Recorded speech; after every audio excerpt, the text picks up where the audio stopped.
Hi, എല്ലാവർക്കും നമ്മുടെ പുതിയൊരു വീഡിയോയിലേക്ക് സ്വാഗതം. ഇന്ന് നമ്മൾ ഉണ്ടാക്കാൻ പോകുന്നത് വളരെ ടേസ്റ്റ്ഫുൾ ആയിട്ടുള്ള ഒരു അച്ചാറിൻ്റെ റെസിപ്പി ആയിട്ടാണ്. അപ്പോൾ നമുക്ക് അച്ചാർ ഉണ്ടാക്കാൻ വേണ്ടി തുടങ്ങാം. അതിനുവേണ്ടി കുറച്ച് പൊടികൾ തയ്യാറാക്കാം. ഒരു പാൻ അടുപ്പത്ത് വെച്ച് കൊടുത്തിട്ടുണ്ടായിരുന്നു. ചൂടാവുമ്പോൾ നമുക്ക് 2 ടീസ്പൂൺ കടുകിട്ട് കൊടുത്തിട്ടുണ്ട്. ഇനി ഇതിലേക്ക് 1 ടീസ്പൂൺ പെരിഞ്ജീരകം ഇട്ട് കൊടുത്തു. ഇനി ഇതിലേക്ക് 1 ടീസ്പൂൺ മുഴുവനായ മല്ലി ഇട്ട് കൊടുക്കാം.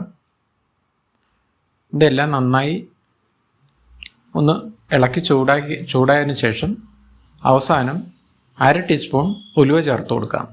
കരിഞ്ഞു പോകാതെ ഇളക്കിയെടുക്കാൻ വേണ്ടി ശ്രദ്ധിക്കണം. ഇപ്പോൾ ഇതെല്ലാം ഒന്ന് നന്നായി ചൂടായി എടുത്തിട്ടുണ്ട്. ഇത് നമുക്ക് ചൂടാറാൻ വേണ്ടി മാറ്റി വയ്ക്കാം. ചൂടാറിയതിന് ശേഷം ഒന്ന് തരിതരിപ്പായത് പൊടിച്ചെടുക്കാനുള്ളതാണ്. ഈ സമയത്ത് നമ്മൾ സ്റ്റൗവിലൊരു 4 ടേബിൾ സ്പൂൺ നല്ലെണ്ണ ഒഴിച്ച് കൊടുത്തിട്ടുണ്ടായിരുന്നു. എണ്ണ ചൂടാകുമ്പോൾ 1/2 ടീസ്പൂൺ കടുകിട്ട് കൊടുത്തിട്ടുണ്ട്. കടുക് പൊട്ടി തുടങ്ങുമ്പോൾ 2 ടീസ്പൂൺ ഇഞ്ചി ചെറുതായി കട്ട് ചെയ്തതും ഒരു 2 ടീസ്പൂൺ പച്ചമുളക് ചെറുതായി അരിഞ്ഞ് ചേർത്ത് കൊടുത്തിട്ടുണ്ട്.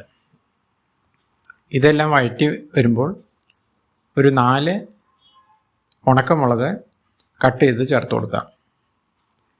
ഇനിയൊരു 2 തണ്ട് കറിവേപ്പില ചേർത്ത് കൊടുക്കാം. ഇതെല്ലാം വഴറ്റി വന്നതിന് ശേഷം ക്ലീൻ ചെയ്തെടുത്ത വെളുത്തുള്ളി ഇതിലേക്ക് ചേർത്ത് കൊടുക്കാം. ഞാനിവിടെ ഒരു 300 ഗ്രാം വെളുത്തുള്ളിയാണ് ചേർത്ത് കൊടുത്തിട്ടുള്ളത്. ഇത് എണ്ണയിൽ 2-3 മിനിറ്റ് വഴറ്റിയതിന് ശേഷം 1/2 ടീസ്പൂൺ മഞ്ഞൾപ്പൊടി, 3 ടീസ്പൂൺ മുളക് പൊടി, ഇതിൽ 2 ടീസ്പൂൺ കാശ്മീരി മുളക് പൊടിയും 1 ടീസ്പൂൺ എരിവുള്ള മുളക് പൊടിയാണ് ചേർത്ത് കൊടുത്തിട്ടുള്ളത്. ഇത് നന്നായി എണ്ണയിൽ മിക്സ് ചെയ്തെടുക്കാം.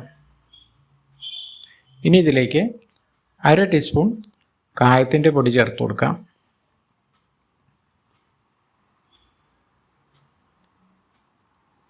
അവസാനം നമ്മൾ നേരത്തെ തരിപ്പായി പൊടിച്ചെടുത്ത കൂട്ട് ഇതിലേക്ക് ചേർത്ത് കൊടുക്കാം.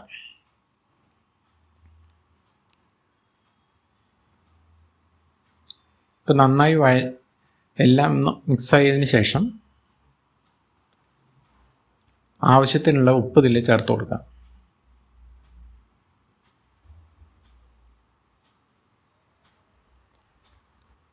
ഇതേമാതിരി 2-3 മിനിറ്റ് നേരം നമുക്കിത് വഴറ്റി കൊടുക്കാം. ഇനി നമുക്ക്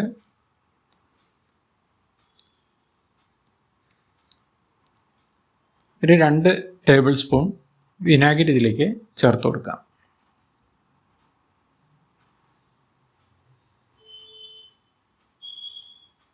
അവസാനം ടേസ്റ്റ് ബാലൻസ് ചെയ്യാൻ വേണ്ടിയിട്ട് 1/2 ടീസ്പൂൺ പഞ്ചസാര ചേർത്ത് കൊടുക്കാം. ഇപ്പം നമ്മുടെ വെളുത്തുള്ളി അച്ചാർ ഇവിടെ റെഡി ആയിട്ടുണ്ട്. ഇതേപോലുള്ള ഒരു അച്ചാർ നിങ്ങൾ ഉണ്ടാക്കി നോക്കി അഭിപ്രായങ്ങളും നിർദ്ദേശങ്ങളും പറയുക. തീർച്ചയായും നിങ്ങൾക്ക് ഇത് ഇഷ്ടപ്പെടുമെന്ന് വിശ്വസിക്കുന്നു. ഇഷ്ടപ്പെടുകയാണെങ്കിൽ ഷെയർ ചെയ്യുക, ലൈക്ക് ചെയ്യുക. Thank you.